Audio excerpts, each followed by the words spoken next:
Hello everyone, welcome to Efforts. This is me Mitali Singh, your BEd guide.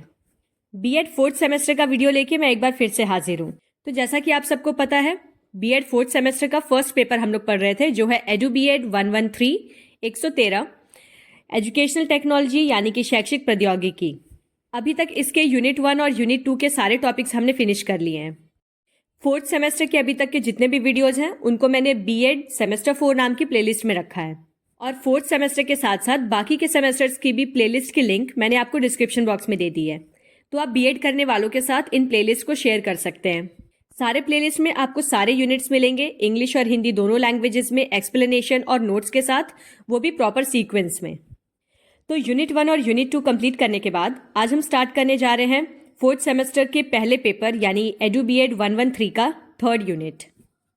Unit 3 का नाम है new trends of teaching, शिक्षण की नई प्रवृत्तियां, जिसमें कि आपको ये सारे टॉपिक्स पढ़ने हैं: problem solving method, project method, supervised method, discovery approach यानी समस्या समाधान विधि, परियोजना विधि, पर्यवेक्षित विधि और खोज दृष्टिकोण। फिर है models of teaching, concept, need and families, शिक्षण के मॉडल, उनकी अवधारणा, आवश्यकता और उनका परिवार। उसके बाद है साइकोलॉजिकल मॉडल्स ऑफ टीचिंग, जिसमें कि हमें पढ़ना है ग्लेसर्स बीटीएम, ब्रूनर्स सीएएम, ऑजोबेल्स एओएम और उसी के साथ फ्लैंडर्स सोशल इंटरेक्शन मॉडल। तो जो कि ये सारे टॉपिक्स बहुत ही लंबे हैं, इसीलिए हम इस यूनिट को 2 पार्ट्स में फिनिश करेंगे। आज का ये वीडियो है यूनिट 3 का पार्ट 1, जिसमें कि हम आधे टॉपिक्स कवर करेंगे।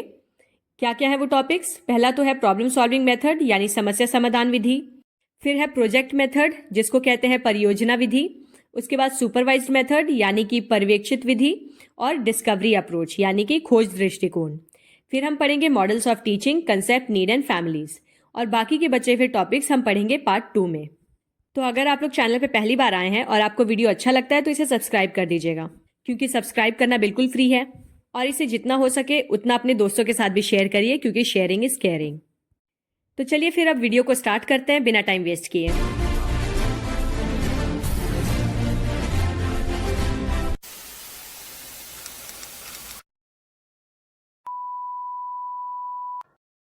अच्छा हाँ, अपना टॉपिक स्टार्ट करने से पहले मैं आपको रिमाइंडर दे दूं कि 25 मार्च से होली के शुभ अवसर पर मैं अपना सीटेट का फ्री बैच स्टार्ट करने जा रही हूँ, जिसमें कि हम सीटेट की तैयारी शुरू करेंगे बिल्कुल जीरो से। सीटेट 2025 को टारगेट रखते हुए मैं आपको एक ही अटेम्प्ट में सीटेट क्वालिफाई कराऊंगी। तो अपना बीएड और सीटेट दोनों मेरे साथ अच्छे मार्क्स के साथ क्लियर करने के लिए stay tuned with the channel. So हमारा पहला टॉपिक है प्रॉब्लम सॉल्विंग मेथड, समस्या समाधान विधि। हम स्टार्ट करेंगे इसका मीनिंग जानने से। A problem solving method is a structured approach used to identify, analyze, and solve problems effectively. It provides a step-by-step framework to guide individuals or teams through the process of finding solutions to challenges, big or small. समस्या समाधान पद्धति एक संरचित दृष्टिकोण है, जिसका उपयोग समस्याओं को प्रभावी ढंग से पहचानने, विश्लेषण करने और हल करने के लिए किया जाता है। ये छोटी या बड़ी चुनौतियों का समाधान खोजने की प्रक्रिया के माध्यम से व्यक्तियों या टीमों का मार्गदर्शन करने के लिए चरण दर चरण रूपरेखा प्रदान करता है। तो प्रॉब्लम सॉल्विंग मेथड एक ऐसा तरीका है जिसमें आप प्रॉब्लम को पहले आइडेंटिफाई करते हैं, फिर उसको एनालाइज करते हैं और उसके बाद उस प्रॉब्लम का सॉल्यूशन ढूंढते हैं। इस प्रोसेस को स्टेप्स में किया जाता है और प्रॉब्लम चाहे छोटी हो या बड़ी, उसको एनालाइज करके सॉल्व किया जाता है। इसके मीनिंग में ज्यादा कुछ समझाने लायक नहीं है, आप नाम से ही समझ सकते हैं। प्रॉब्लम सॉल्विंग मेथड मीन्स जिसमें प्रॉब्लम को सॉल्व किया जा रहा है। Definition of problem solving method, समस्या समाधान विधि की कुछ परिभाषाएं देखते हैं। According to Skinner, problem solving is the process of overcoming difficulties that hinder the achievement of a goal. Skinner के अनुसार समस्या समाधान उन कठिनाइयों पर काबू पाने की प्रक्रिया है जो किसी लक्ष्य की प्राप्ति में बाधा डालती हैं। According to John Dewey, problem solving is woven into the fabric of logical thinking. The problem determines the goal and the goal controls the thinking process. John Dewey के अनुसार समस्या समाधान तार्किक सोच के ताने बाने में बुना जाता है। समस्या लक्ष्य निर्धारित करती है और लक्ष्य सोचने की प्रक्रिया को नियंत्रित करता है। Glaser, problem solving involves a cycle of activities directed towards understanding and overcoming difficulties.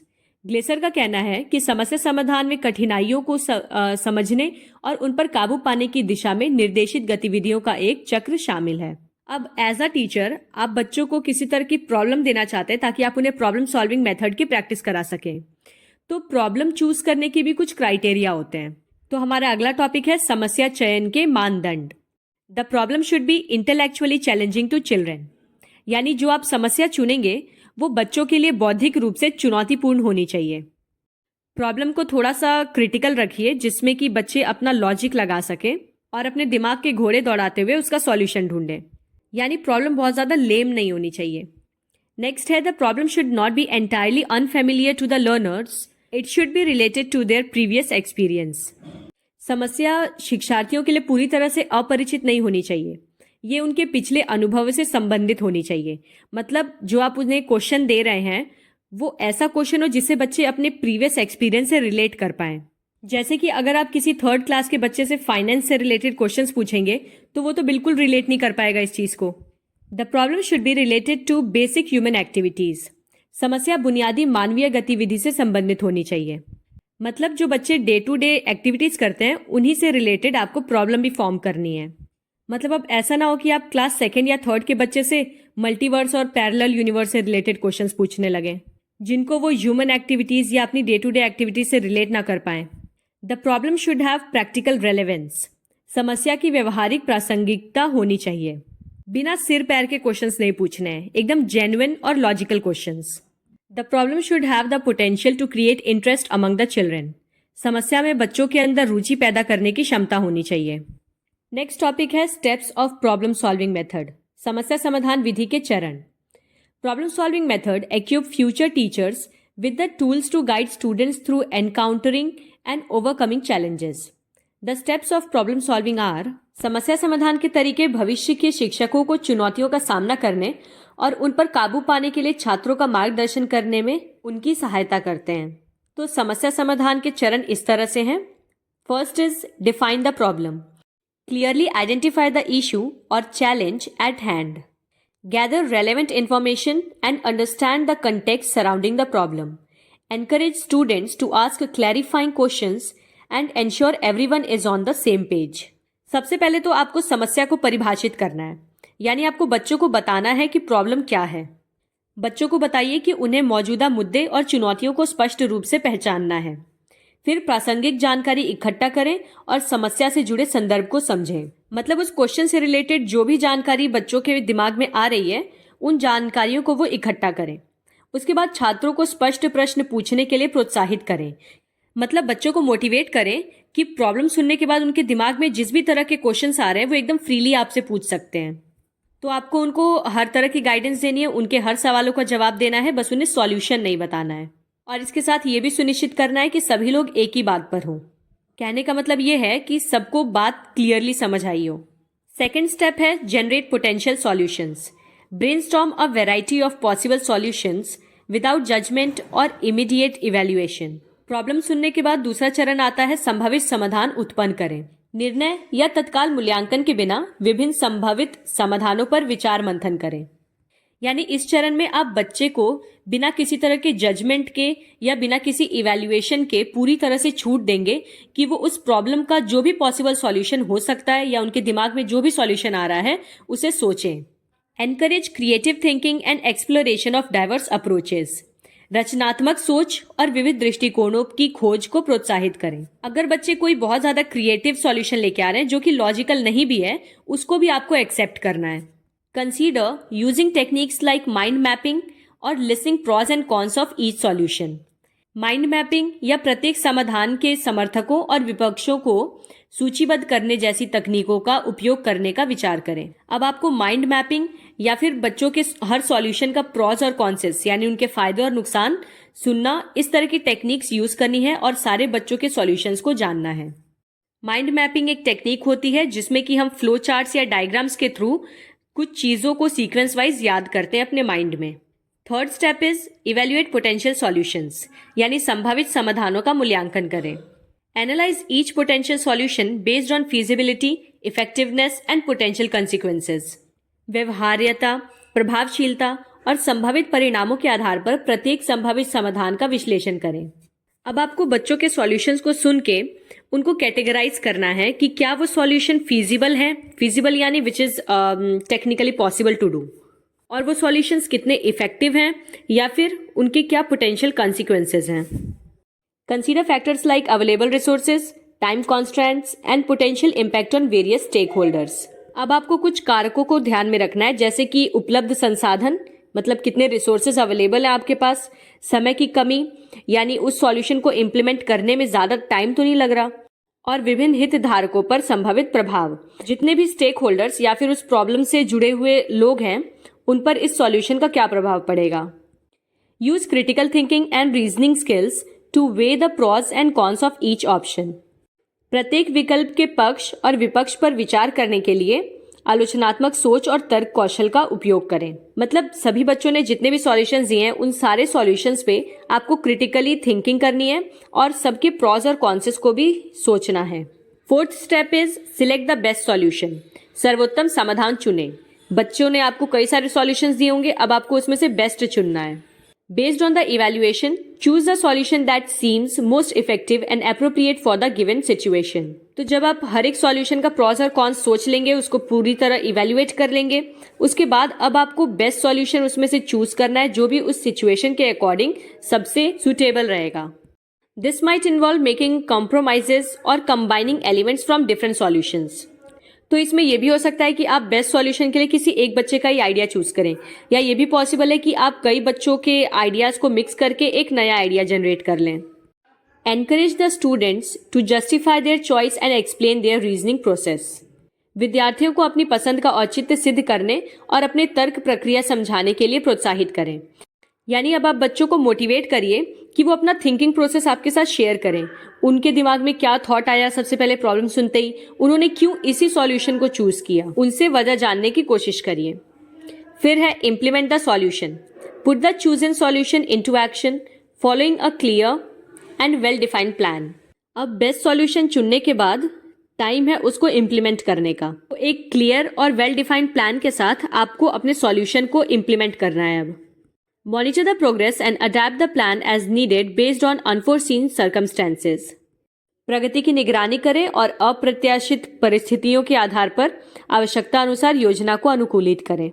यानी कि सॉल्यूशन को इम्प्लीमेंट करने के बाद आप ध्यान से देखिए, ऑब्जर्व करिए कि क्या उस सॉल्यूशन से प्रॉब्लम सॉल्व हो रही है, या फिर उसकी ज़रूरत के हिसाब से उसमें जो भी चेंजेस ज़रूरी हैं उनको करिए। Encourage students to take ownership of the implementation process and be responsible for their actions.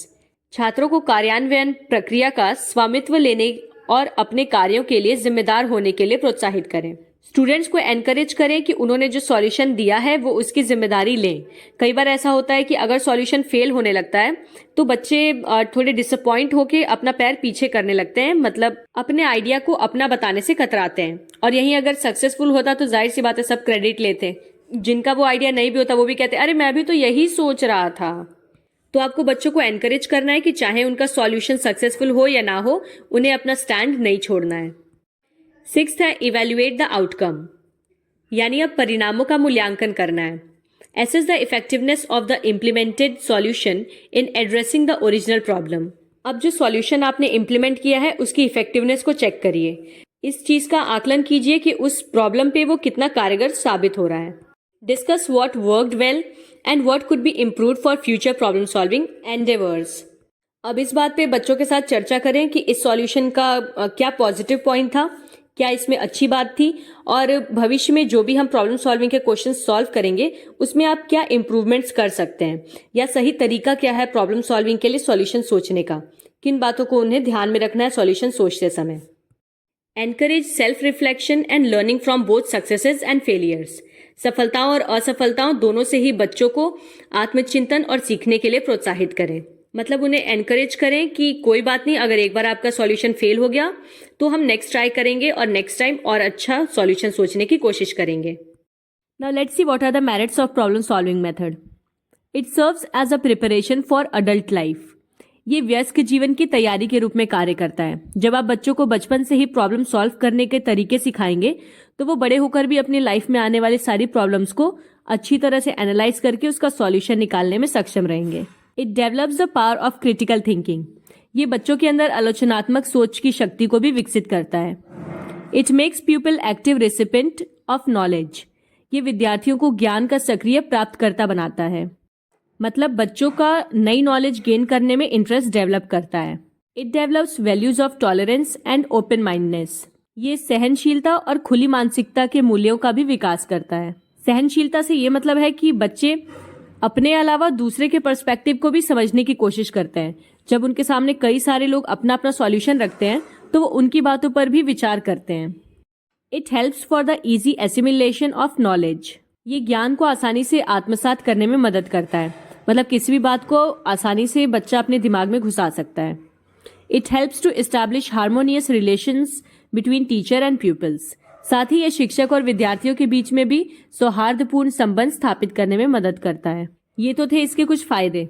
अब जानते हैं इसके दोष क्या हैं। What are the demerits of problem solving method? This method will become monotonous if used so frequently. यदि बार बार उपयोग किया जाए तो ये विधि नीरस हो जाती है, यानी बच्चों का इंटरेस्ट इसमें धीरे धीरे खत्म होने लगता है। The problem solving method can easily lead to the selection of trivial and untimely topics. इस समस्या समाधान पद्धति से कई बार क्या होता है कि तुच्छ और असामयिक विषयों का चयन हो जाता है। मतलब प्रॉब्लम सॉल्विंग के नाम पे हम बहुत ही ज्यादा इररेलेवेंट टॉपिक्स कभी कभी सिलेक्ट कर लेते हैं, जिनका बच्चों की डेवलपमेंट से कोई लेना देना नहीं होता।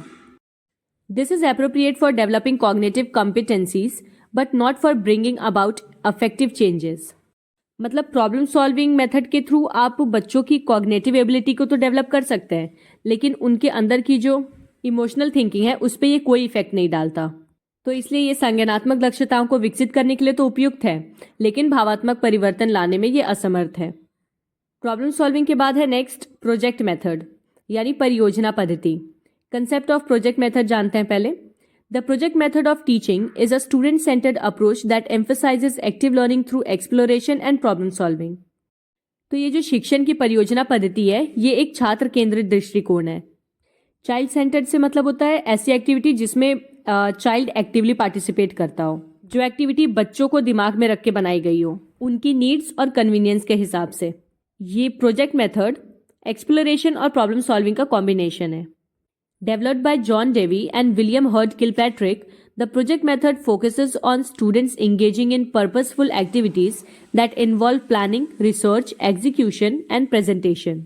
प्रोजेक्ट मेथड का कंसेप्ट सबसे पहले जॉन डेवी लाए थे, लेकिन इसको इलैबोरेट किसने किया? विलियम हर्ड किलपैट्रिक ने। ये परियोजना पद्धति उद्देश्यपूर्ण गतिविधियों में संलग्न छात्रों पर केंद्रित है, जिसमें योजना, अनुसंधान, निष्पादन और प्रस्तुति शामिल है। ये मेथड बच्चों को एक बहुत ही पर्पसफुल एक्टिविटीज में इंगेज करता है, जिसमें कि बच्चे रिसर्च करते हैं, प्लान करते हैं, फिर उस प्लान को एग्जीक्यूट करते हैं और साथ ही उसको प्रेजेंट करते हैं। It aims to connect classroom learning to real-world applications and foster critical thinking, collaboration and communication skills. इस पद्धति का या इस विधि का उद्देश्य होता है कक्षा शिक्षण को वास्तविक दुनिया के अनुप्रयोगों से जोड़ना और इसके साथ ही महत्वपूर्ण सोच, सहयोग और संचार कौशल को बढ़ावा देना।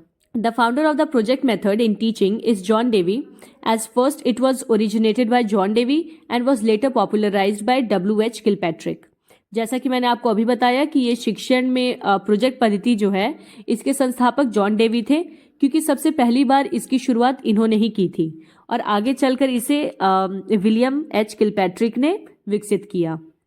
Characteristics of project method. परियोजना पद्धति की क्या विशेषताएं हैं? Student centred.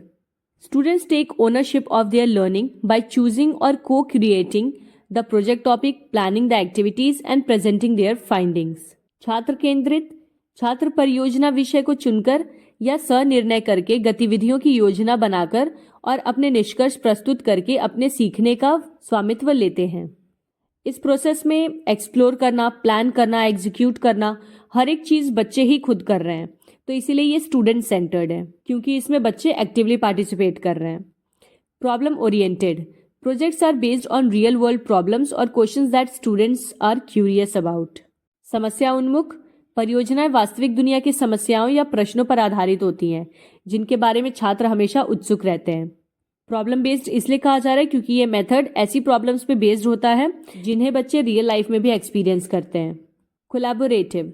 Students often work in groups, developing team work and communication skills. ये सहयोगात्मक होता है क्योंकि छात्र अक्सर इसमें समूहों में काम करते हैं, टीम वर्क और संचार कौशल को भी विकसित करते हैं। Active learning. Students are actively engaged in the learning process through research, investigation, creation and presentation. सक्रिय शिक्षण। छात्र अनुसंधान, जांच, निर्माण और प्रस्तुति के माध्यम से सीखने की प्रक्रिया में सक्रिय रूप से भाग लेते हैं। मतलब जाहिर सी बात है कि इसमें बच्चों का एक्टिव रोल है, सारे काम को बच्चे ही कर रहे हैं। Now stages of project method, परियोजना पद्धति के चरण। Selection and planning, identifying a problem, brainstorming solutions and creating a plan with clear objectives and task. पहला चरण होता है इसमें चयन और योजना का, जिसमें कि किसी भी समस्या को पहचानना होता है, फिर उसके समाधानों पर विचार मंथन करना होता है और फिर स्पष्ट उद्देश्यों और कार्यों के साथ एक योजना बनानी होती है। Then second step is research and data collection, gathering information from various sources like books, websites, experiments and interviews. आप लोगों ने अगर स्कूल में अपने मल्टी डिसिप्लिनरी प्रोजेक्ट या किसी भी तरह के प्रोजेक्ट्स बनाए होंगे तो उसी से बस रिलेट करिए इस चीज़ को कि ऑब्वियसली आप प्रोजेक्ट स्टार्ट करने से पहले उसकी प्लानिंग करते हैं और उसके बाद जितने भी अनुसंधान है या डेटा है उसको इकट्ठा करते हैं। पुस्तकों, वेबसाइटों और प्रयोगों या साक्षात्कारों से विभिन्न स्रोतों से जानकारियां एकत्र करते हैं। प्लानिंग और जानकारी इकट्ठा करने के बाद थर्ड स्टेप होता है project execution, carrying out the planned activities which might involve creating models, conducting experiments, writing reports etcetera. तो परियोजना निष्पादन, नियोजित गतिविधियों को पूरा करना जिसमें कि मॉडल बनाना, प्रयोग करना या रिपोर्ट लिखना आदि ये सब शामिल होते हैं। मतलब एज अ स्टूडेंट आपने प्रोजेक्ट के टॉपिक के बारे में जान लिया, उसके बारे में प्लानिंग कर ली, जितने भी रिसोर्सेज चाहिए, इन्फॉर्मेशन चाहिए उसे इकट्ठा कर लिया। उसके बाद अब आप प्रोजेक्ट को एग्जीक्यूट करना शुरू करेंगे, बनाना शुरू करेंगे। आपका प्रोजेक्ट किसी तरह का मॉडल हो सकता है, कोई फाइल हो सकती है, रिपोर्ट हो सकता है, anything. Presentation and evaluation, sharing the learning outcomes with peers and teachers, receiving feedback and reflecting on the experiences. प्रस्तुति और मूल्यांकन, अपने साथियों और शिक्षकों के साथ प्रोजेक्ट बन जाने के बाद उसके परिणामों को साझा करना है, मतलब शेयर करना है और साथ में उस पर उनकी प्रतिक्रिया लेनी है, क्या उनके फीडबैक्स हैं, क्या उनका रिस्पॉन्स है। और इसके साथ ही प्रोजेक्ट बनाने के दौरान आपके जो भी एक्सपीरियंसेस थे उसको भी शेयर करना है। Benefits of the project method, परियोजना विधि के लाभ, enhances critical thinking and problem solving skills. ये विधि बच्चों के अंदर आलोचनात्मक सोच और समस्या समाधान कौशल को विकसित करती है। प्रमोट्स क्रिएटिविटी एंड इनोवेशन, उसके साथ ही ये रचनात्मकता और नवीनता को भी बढ़ावा देती है। Develops collaboration and communication skills, ये बच्चों के अंदर सहयोग और संचार कौशल को विकसित करती है। Connects learning to real world applications, सीखने को वास्तविक दुनिया के अनुप्रयोगों से भी जोड़ती है। Increases student engagement and motivation, छात्रों की व्यस्तता और प्रेरणा को बढ़ाती है, मतलब बच्चे मोटिवेट होकर इसमें इंगेज रहते हैं। Challenges of the project method, परियोजना विधि की क्या चुनौतियां हैं। Requires careful planning and preparation bye the teacher, शिक्षक द्वारा इसमें सावधानी पूर्वक योजना और तैयारी की आवश्यकता होती है। अगर टीचर के प्रोजेक्ट डिसाइड करने में थोड़ी सी भी गड़बड़ होगी तो बच्चों का इसमें इंटरेस्ट कम हो जाएगा। So it is the teacher's responsibility to make the project work interesting. May not be suitable for all topics और लर्निंग ऑब्जेक्टिव्स, ये कई बार सभी विषयों या फिर सीखने के उद्देश्यों के लिए उपयुक्त नहीं होता। मतलब हर टॉपिक पे प्रोजेक्ट नहीं बनवाया जा सकता बच्चों से, कुछ ऐसे स्पेसिफिक टॉपिक्स ही होते हैं जिस पे प्रोजेक्ट बनाना पॉसिबल होता है। Can be time consuming for both students and teachers, ये छात्रों और शिक्षकों दोनों के लिए ही समय लेने वाला हो सकता है। Assessment can be complex and require different approaches, इसमें मूल्यांकन जटिल हो सकता है और इसके लिए विभिन्न दृष्टिकोणों की भी आवश्यकता होती है। तो ये तो थे चैलेंजेस, अब इसके कुछ सॉल्यूशंस जानते हैं, यानी tips for implementing the project method. परियोजना पद्धति को लागू करने के लिए कुछ युक्तियां। Ensure the project is aligned with curriculum objectives, ये सुनिश्चित करें कि परियोजना पाठ्यक्रम के उद्देश्यों के अनुरूप हो, यानी जो बच्चों के करिकुलम में है उसी से बेस्ड उनका प्रोजेक्ट भी होना चाहिए। Provide clear guidance and support to student throughout the process, पूरी प्रक्रिया के दौरान छात्रों को स्पष्ट मार्गदर्शन और सहायता प्रदान करते रहें। प्रोजेक्ट से रिलेटेड रिसोर्सेज या फिर इंफॉर्मेशन कहाँ से कलेक्ट करनी है इसके बारे में भी आप बच्चों को गाइडेंस दे सकते हैं। Create a positive and collaborative learning environment, एक सकारात्मक और सहयोगात्मक शिक्षण वातावरण बनाएं।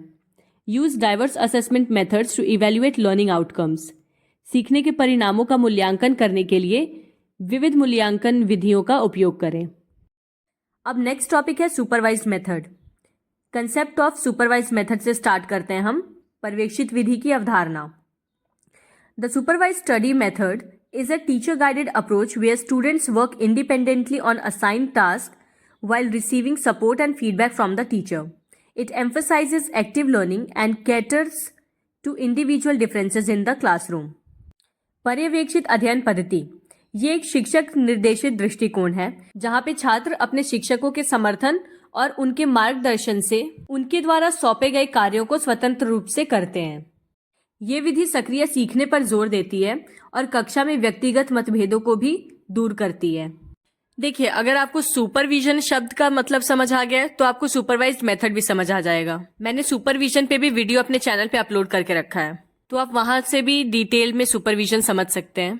सुपरविजन या जिसे हिंदी में कहते हैं निरीक्षण या पर्यवेक्षण, इसका मतलब होता है टू वॉच अ पर्सन और an activity in order to make sure that everything is done correctly और सेफली। सीधे शब्दों में कहूँ तो किसी काम या किसी व्यक्ति की निगरानी करना, ये जानने के लिए कि वो काम सही से हो रहा है या नहीं। It is a device of assimilation और understanding their own style of learning. This teaching device supervise study was introduced by Marble John. ये सीखने की अपनी शैली को आत्मसात करने या समझने का एक उपकरण है। ये शिक्षण उपकरण पर्यवेक्षित अध्ययन, इसको मार्बल जॉन द्वारा प्रस्तुत किया गया था। This technique is based on the principle of learning by doing. Each and every student's work is to be supervised and guided by the teacher, but it is difficult to do so as the class size is usually large enough. A teacher's role in this technique is as a guide and as a friend. ये तकनीक करके सीखने के सिद्धांत पर आधारित है। तो अगर आप में से किसी को पता है कि लर्निंग बाय डूइंग का कंसेप्ट किसने दिया था, do tell me in the comments. इसमें हर एक छात्र शिक्षकों की देखरेख और उनके मार्गदर्शन के द्वारा ही काम करते हैं, लेकिन देखा जाए तो ऐसा पॉसिबल नहीं है क्योंकि क्लास का साइज टीचर के नंबर के कंपैरिजन में काफी ज्यादा बड़ा होता है। तो इस मेथड में एक टीचर एक गाइड के तौर पे या फिर एक फ्रेंड के तौर पे कलेक्टिवली बच्चों को सुपरवाइज करता है।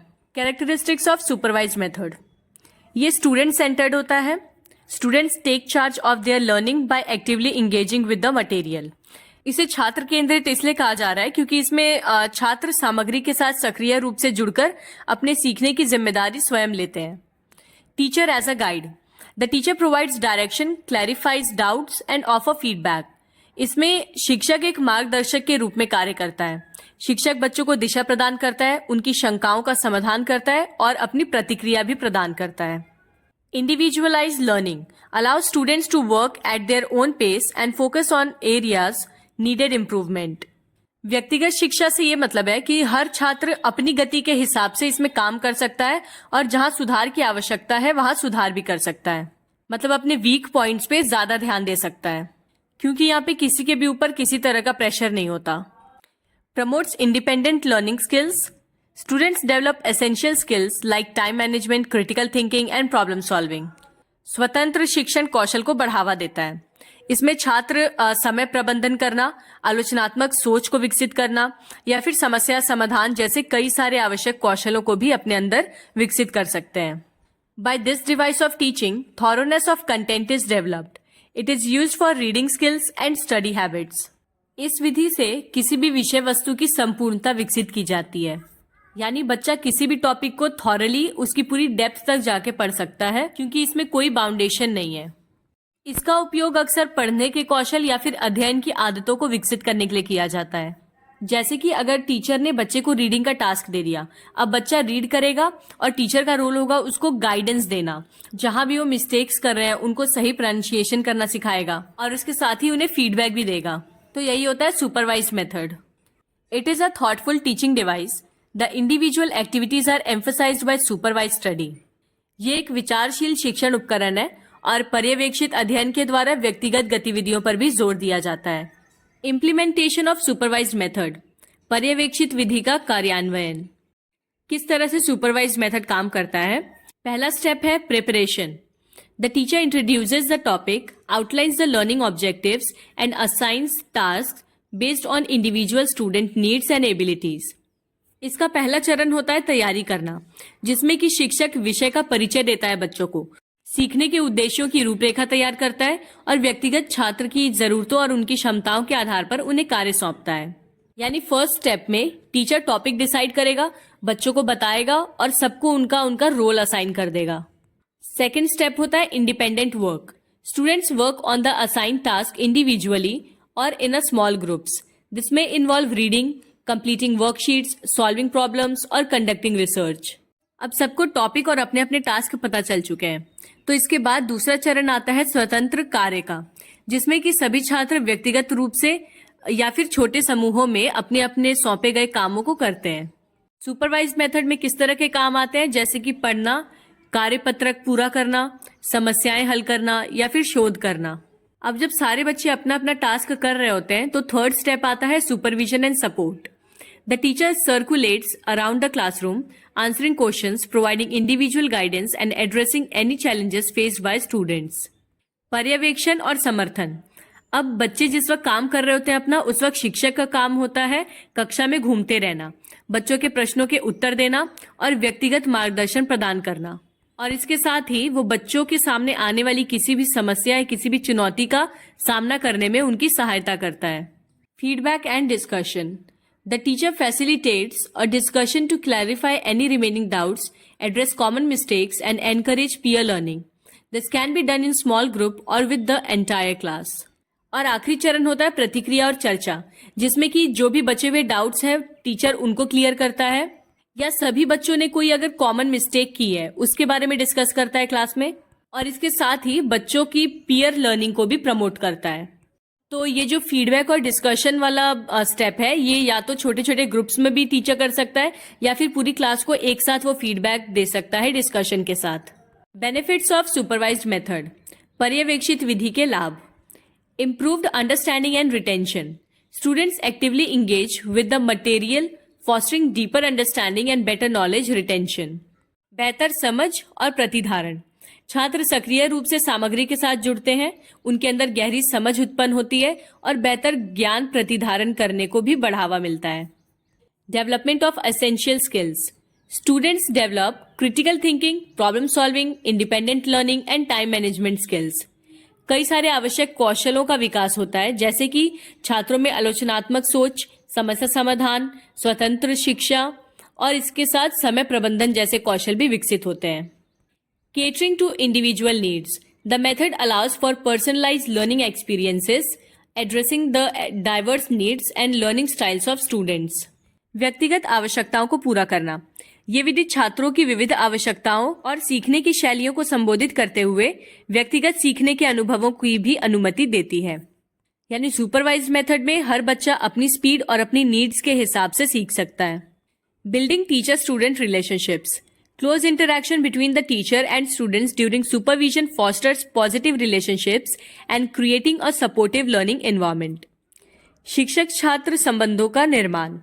तो जाहिर सी बात है कि पर्यवेक्षण विधि के दौरान शिक्षक छात्रों को मार्गदर्शन प्रदान करते हैं, उनकी समस्याओं का समाधान करते हैं। तो ये जो उनके बीच में घनिष्ठ बातचीत होती है, इससे एक सकारात्मक संबंध को बढ़ावा मिलता है और इसके साथ ही सहायक सीखने का भी माहौल बनता है। This device is useful at a secondary and higher secondary level, while playway method is useful at nursery and primary levels. पर्यवेक्षण विधि आमतौर पर माध्यमिक या फिर उच्च माध्यमिक स्तरों पे ही उपयोगी होती है, ना कि प्राथमिक या नर्सरी पे।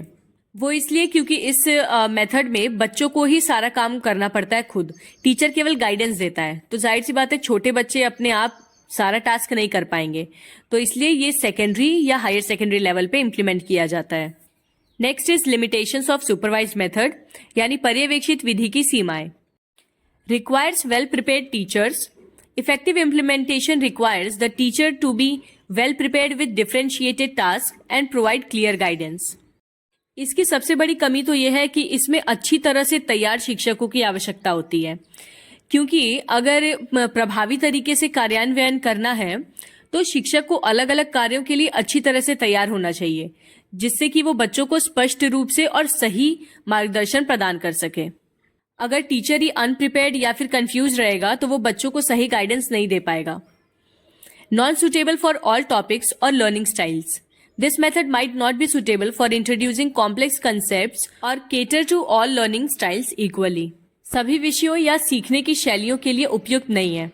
ये विधि जटिल अवधारणाओं को पेश करने या सभी सीखने की शैलियों को समान रूप से पूरा करने में उपयुक्त नहीं हो सकती, क्योंकि कुछ ऐसे कॉम्प्लेक्स टॉपिक्स होते हैं जिनको बच्चे अपने आप नहीं कर सकते। सुपरवाइज्ड मेथड में टीचर सिर्फ गाइडेंस देता है, लेकिन कई ऐसे कॉम्प्लेक्स टॉपिक्स हैं उनको समझाने के लिए टीचर को एक्सप्लेनेशन देनी पड़ेगी, सिर्फ गाइडेंस से काम नहीं चलेगा। Classroom management challenges. Managing individual work and group discussions can be challenging for large classes or students who require more structure. कक्षा प्रबंधन चुनौतियां। व्यक्तिगत कार्य और समूह चर्चाओं का प्रबंधन बड़ी कक्षाओं या उन छात्रों के लिए चुनौतीपूर्ण हो सकता है जिन्हें अधिक संरचना की आवश्यकता होती है। मतलब अगर कोई वीक बच्चा है या फिर क्लास की स्ट्रेंथ बहुत ज्यादा है तो उस केस में टीचर के लिए मुश्किल है इंडिविजुअली हर एक स्टूडेंट को हैंडल कर पाना या सबको प्रॉपर टाइम दे पाना, जिसकी वजह से क्लासरूम मैनेजमेंट हिंडर होती है। Affective and psychomotor objectives of teaching are not adequately developed by this device of teaching. Supervise method से कुछ स्पेसिफिक टाइप के ही स्किल्स डेवलप हो सकते हैं बच्चों में। कई ऐसे अफेक्टिव और साइकोमोटर ऑब्जेक्टिव्स हैं जिनको अचीव नहीं किया जा सकता। This device can not be used for teaching primary students as the playway is more effective. जैसा कि मैंने अभी बताया था कि प्राइमरी स्टूडेंट्स को या किंडरगार्टन वालों को पढ़ाने के लिए प्लेवे मेथड बेटर होता है। सुपरवाइज्ड मेथड छोटे बच्चों को पढ़ाने के लिए यूज नहीं किया जा सकता। Under this device the teacher's role is secondary but students' activities are directed by teachers' guidance.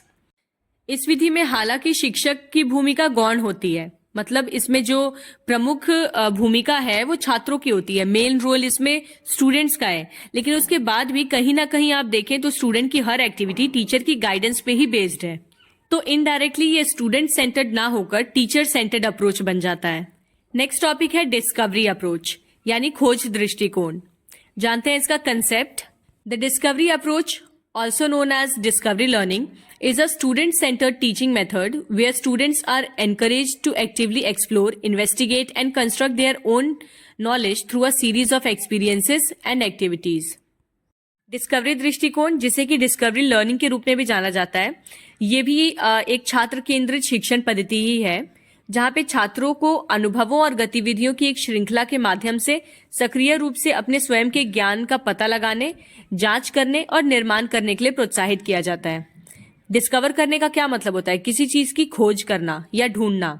तो इसमें बच्चों को फ्री छोड़ा जाता है कि वो अपने ज्ञान को खुद ढूंढ सकें।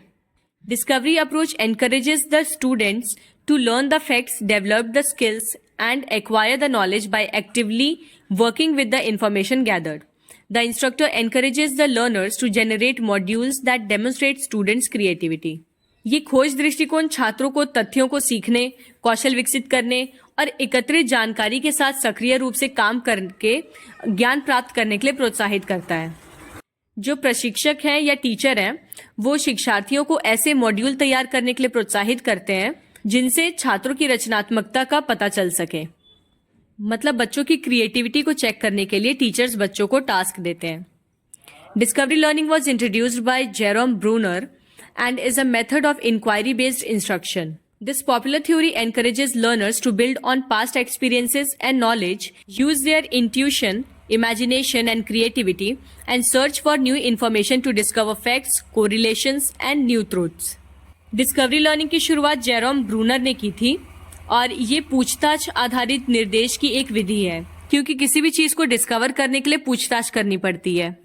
ये छात्रों को उनके पिछले अनुभवों और उनके ज्ञान के बल पर अपने अंतर्ज्ञान, अपनी कल्पना और रचनात्मकता का उपयोग करने, उससे तथ्यों, सहसंबंधों और नई सच्चाइयों की खोज करने के लिए जानकारियों को ढूंढने में प्रोत्साहित करती है।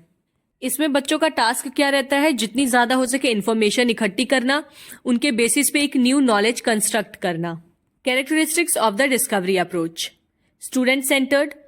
देखिए, आपको किसी में भी कुछ नहीं याद आ रहा, आप सीधा सीधा स्टूडेंट सेंटर्ड लिख दीजिए, ये तो सब में कॉमन है। मतलब अभी तक आपने जितने भी मेथड्स पढ़े हैं उन सब में।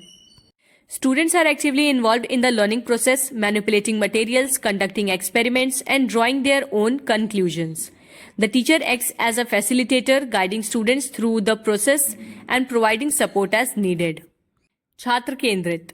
छात्र सीखने की प्रक्रिया में सक्रिय रूप से शामिल होते हैं। इसमें सामग्री में वो हेर फेर करते हैं, कई सारे प्रयोग करते हैं और अपने स्वयं के निष्कर्ष निकालते हैं। इस प्रक्रिया में भी शिक्षक एक सुविधा प्रदाता यानी गाइडेंस के रूप में काम करता है और प्रक्रिया के माध्यम से छात्रों का मार्गदर्शन करता है। शिक्षक बच्चों को उनकी आवश्यकता अनुसार सहायता प्रदान करता रहता है।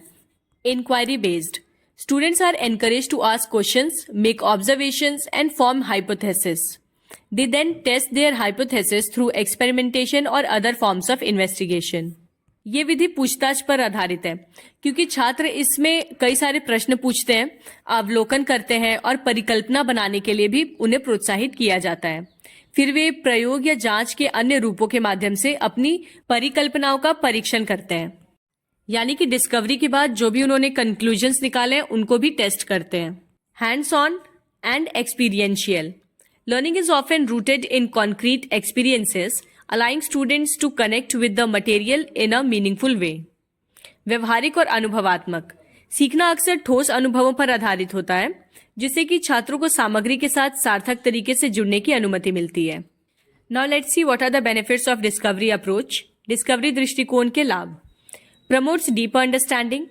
Students who actively engage with the material are more likely to develop a deeper understanding of concepts than those who simply receive information passively. देखिए, मैं आपको डिस्कवरी मेथड का एक एग्जांपल दे रही हूँ कि आपने बच्चों को चैप्टर ना पढ़ा के सीधे सीधे बोला कि लेसन 18 कल आप लोग रीड करके आएंगे और मुझे बताएंगे कि इस चैप्टर में क्या स्टोरी थी या क्या मॉरल है स्टोरी का। अब बच्चे इसे थॉरली पढ़ेंगे, कंक्लूजन को या मॉरल स्टोरी का जो मॉरल है उसको डिस्कवर करने की कोशिश करेंगे, न्यू नॉलेज को कंस्ट्रक्ट करेंगे। तो ये एक तरह से बच्चों की गहरी समझ को बढ़ावा देता है। जब छात्र सामग्री के साथ सक्रिय रूप से जुड़ते हैं तो उनमें अवधारणाओं की गहरी समझ विकसित होने की संभावना होती है। वहीं दूसरी तरफ अगर आप बच्चों को डायरेक्टली स्टोरी आके समझा दे रहे हैं तो उस केस में बच्चों के अंदर डीप नॉलेज कंस्ट्रक्ट नहीं हो पाएगी, क्योंकि उन्हें वो नॉलेज आपने पैसिवली दे दी, वो एक्टिवली उसे खुद कंस्ट्रक्ट नहीं कर पाए। Develops critical thinking and problem solving skills. As students grapple with questions and investigate problems, they develop essential critical thinking and problem solving skills. आलोचनात्मक सोच और समस्या समाधान कौशल विकसित करता है। जैसे जैसे छात्र प्रश्नों से जूझते हैं और समस्याओं की जांच करते हैं, उनके अंदर आवश्यक आलोचनात्मक सोच और समस्या समाधान कौशल भी विकसित होता रहता है। मतलब प्रॉब्लम सॉल्व करते करते या नॉलेज को कंस्ट्रक्ट करते करते उनके अंदर ये स्किल्स भी डेवलप हो जाती हैं। Increases motivation and engagement. Students are more likely to be motivated and engaged in learning when they are actively involved in the process. प्रेरणा और जुड़ाव को बढ़ावा देना। जब छात्र प्रक्रिया में सक्रिय रूप से शामिल होते हैं तो उनके प्रेरित होने और सीखने में संलग्न होने की अधिक संभावना होती है। Enhances creativity and innovation. The discovery approach encourages students to think creatively and come up with their own solutions to problems. ये विधि रचनात्मकता और नवीनता को बढ़ाती है। डिस्कवरी दृष्टिकोण छात्रों को रचनात्मक रूप से सोचने और समस्याओं का समाधान खुद से सोचने को प्रोत्साहित करती है। Challenges of the discovery approach. Discovery दृष्टिकोण की चुनौतियां। Requires careful planning and preparation. Teachers need to carefully plan and prepare lessons to ensure that students have the resources and guidance they need to be successful. इसकी चुनौती ये है कि इसमें सावधानी पूर्वक योजना और तैयारी की आवश्यकता होती है। शिक्षकों को ये सुनिश्चित करना होता है कि छात्रों के पास सफल होने के लिए आवश्यक संसाधन और मार्गदर्शन हो, जिनके लिए उन्हें सावधानी पूर्वक योजना बनाने की और पाठ तैयार करने की आवश्यकता होती है। Can be time consuming. The discovery approach can be more time consuming than traditional methods of instruction. ये समय लेने वाला हो सकता है। शिक्षण के पारंपरिक तरीकों की तुलना में डिस्कवरी दृष्टिकोण अधिक समय लेता है, चाहे बच्चों का भी या फिर शिक्षकों का भी। May not be appropriate for all topics. The discovery approach may not be appropriate for all topics or learning objectives. जैसा कि मैंने आपको सुपरवाइज्ड वाले में भी बताया था कि सभी विषयों के लिए ये उपयुक्त नहीं होता है। कई ऐसे विषय होते हैं जो बहुत जटिल होते हैं, कॉम्प्लेक्स होते हैं, जिनको समझने के लिए बच्चों पे छोड़ा जाना काफी नहीं है। Requires students to be self-directed. Students need to be able to take initiative and work independently in order to be successful with the discovery approach. छात्रों को स्वनिर्देशित होने की आवश्यकता होती है। डिस्कवरी दृष्टिकोण के साथ सफल होने के लिए जरूरी है कि छात्रों को पहल करनी होगी और उन्हें स्वतंत्र रूप से काम करने में सक्षम होना जरूरी है। तो ऐसे केसेस में जो वीक लर्नर्स होते हैं उनको दिक्कत आती है। Here are some tips for using the discovery approach in the classroom. कक्षा में डिस्कवरी दृष्टिकोण का उपयोग करने के लिए यहाँ पे कुछ सुझाव दिए गए हैं। जैसे कि start with a clear learning objective. What do you want students to learn from the lesson. सबसे पहले तो आप सीखने के स्पष्ट उद्देश्य के साथ शुरुआत करें। आप क्या चाहते हैं कि इस पाठ से बच्चे क्या सीखें, ये इस बात को स्पष्ट करिए। सबसे पहले प्रेजेंट द प्रॉब्लम और question in a clear and engaging way. जो भी समस्या या प्रश्न है उसको स्पष्ट और आकर्षक तरीके से प्रस्तुत करें बच्चों के सामने। Provide students with the resources they need to be successful. This में इंक्लूड मटेरियल्स, इंफॉर्मेशन और स्काफ फोल्डिंग। छात्रों को सफल होने के लिए आवश्यक संसाधन प्रदान करें। इसमें सामग्री, जानकारी या फिर हिंट या गाइडेंस शामिल है। Guide students through the process but avoid giving them all the answers. प्रक्रिया के दौरान छात्रों का मार्गदर्शन करते रहें, लेकिन कभी भी उन्हें पूरे उत्तर सीधे सीधे मत बताएं। Encourage students to share their findings and discuss their learnings. छात्रों को अपने निष्कर्ष साझा करने और अपनी सीख पर चर्चा करने के लिए भी प्रोत्साहित करें। Reflect on the lesson and make adjustments as needed. पाठ पर विचार करें और आवश्यकता अनुसार समायोजन करें। लास्ट टॉपिक है मॉडल्स ऑफ टीचिंग, शिक्षण के model. Concept of models of teaching. A model of teaching is a structured framework that guides educators in planning, implementing, and evaluating instruction. These models provide a blueprint for effective teaching, outlining specific steps and components to achieve desired learning outcomes in students. शिक्षण का एक model एक संरचित ढांचा होता है जो कि शिक्षकों को निर्देश की योजना बनाने, उनको लागू करने और मूल्यांकन करने में मार्गदर्शन करता है। ये मॉडल प्रभावी शिक्षण के लिए एक खाका प्रदान करते हैं और छात्रों में वांछित सीखने के परिणाम प्राप्त करने के लिए विशिष्ट कदमों और घटकों की रूपरेखा भी तैयार करते हैं। मॉडल्स ऑफ टीचिंग का मतलब होता है कि टीचर्स को गाइडेंस देने के लिए जो फ्रेमवर्क तैयार किया जाता है। Components of a teaching model. एक शिक्षण मॉडल के क्या क्या घटक होते हैं, इसका फोकस जानते हैं पहले। द सेंट्रल एम और objective of the teaching model, defining what students should learn और अचीव। किसी भी शिक्षण मॉडल का केंद्रीय उद्देश्य ये परिभाषित करना होता है कि छात्रों को क्या सीखना या हासिल करना चाहिए। मतलब इसका मेन फोकस होता है ये बताने पे कि टीचर्स को बच्चों को क्या सिखाना चाहिए। Syntax, the specific sequence of steps और activities involved in the model, outlining how the teacher will guide students towards the learning objectives. Syntax की बात करें अगर, तो मॉडल में जितने भी चरण शामिल हैं या गतिविधियां हैं वो एक विशिष्ट क्रम में होती हैं और ये रेखांकित करती हैं कि शिक्षक छात्रों को सीखने के उद्देश्यों के लिए कैसे मार्गदर्शन देगा। यानी फोकस तो था कि टीचर्स को क्या पढ़ाना चाहिए और सिंटेक्स है कि टीचर्स को कैसे पढ़ाना चाहिए। तो इसके लिए पूरे step by step guidance models of teaching provide करते हैं। Social system, the way students interact with each other and the teacher within the learning environment fostered by the model. सामाजिक प्रणाली, जिस तरह से मॉडल द्वारा विकसित सीखने के माहौल में छात्र एक दूसरे और शिक्षक के साथ बातचीत करते हैं, इससे एक सोशल सिस्टम क्रिएट होता है। Support system, the resources and strategies used to support student learning and individual needs. सहायता प्रणाली, छात्रों को सीखने और व्यक्तिगत जरूरतों का समर्थन करने के लिए उपयोग की जाने वाली जितनी भी चीजें हैं, जितने भी संसाधन है, जितनी भी रणनीतियां हैं, वो सब एक सपोर्ट सिस्टम क्रिएट करती हैं। Principles of reaction. How the teacher adapts instruction based on student responses and feedback throughout the learning process. प्रतिक्रिया के सिद्धांत, शिक्षक सीखने की प्रक्रिया के दौरान छात्रों की प्रतिक्रियाओं और फीडबैक के आधार पर निर्देश कैसे अपनाते हैं। यानी बच्चे जिस भी तरह के आंसर्स दे रहे हैं उस पे टीचर्स किस तरह से रिस्पॉन्स कर रहे हैं, बच्चों को कैसे एनकरेज कर रहे हैं। Effects, the intended and unintended outcomes of the model including student learning, motivation and social development. प्रभाव में क्या चीजें आती हैं कि इस मॉडल के इच्छित और अनपेक्षित परिणाम, जिसमें कि छात्र का सीखना, प्रेरणा और सामाजिक विकास शामिल होते हैं। डिफरेंट टीचिंग मॉडल्स, विभिन्न शिक्षण मॉडल देखते हैं कौन कौन से हैं। पहला है information processing models. These models emphasize the active role of student in processing and organizing information. सूचना प्रसंस्करण मॉडल, ये मॉडल सूचना के प्रसंस्करण और आयोजन में छात्रों की सक्रिय भूमिका पर जोर देते हैं। Inquiry learning model, students actively investigate and solve problems to build knowledge.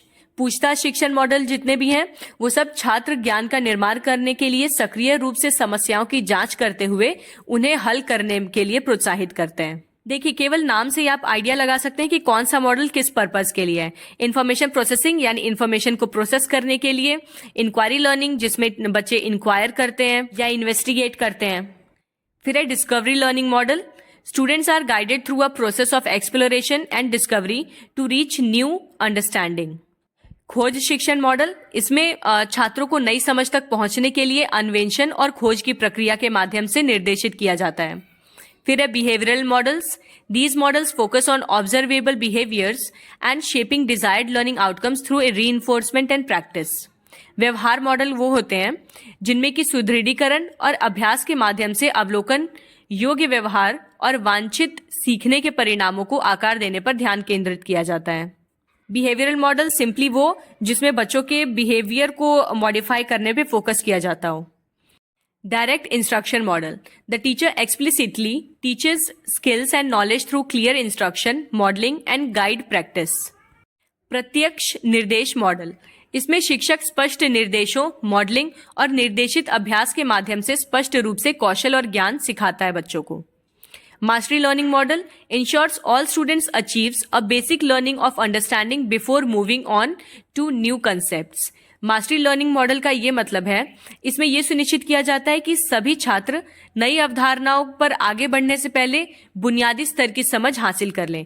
यानी किसी एक कौशल में उनको प्रोफिशिएंसी या मास्टरी ला दी जाए और उसके बाद ही उन्हें अगला कौशल सिखाया जाए जब वो पहले कौशल को पूरी तरह से सीख चुके हों. उसके बाद है social and personal models. These models focus on fostering social skills, collaboration and personal development alongside academic learning. सामाजिक और व्यक्तिगत मॉडल से ये मतलब है कि ये मॉडल एकेडमिक लर्निंग के साथ यानी अकादमिक शिक्षा के साथ साथ सामाजिक कौशल, सहयोग और व्यक्तिगत विकास को भी बढ़ावा देने पर ध्यान देते हैं.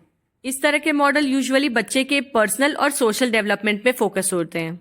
Cooperative learning model. Students work together in small groups on a common learning goal. सहकारी शिक्षण मॉडल. इसमें छात्र एक सामान्य शिक्षण लक्ष्य पर छोटे समूहों में एक साथ मिलकर काम करते हैं. कोऑपरेटिव का मतलब ही है साथ मिलकर काम करना. तो कोई एक गोल स्पेसिफाई किया जाता है और फिर उसी गोल को अचीव करने के लिए सभी साथ मिलकर काम करते हैं. Values clarification model. It encourages students to explore and develop their own values and beliefs. मूल्य स्पष्टीकरण मॉडल.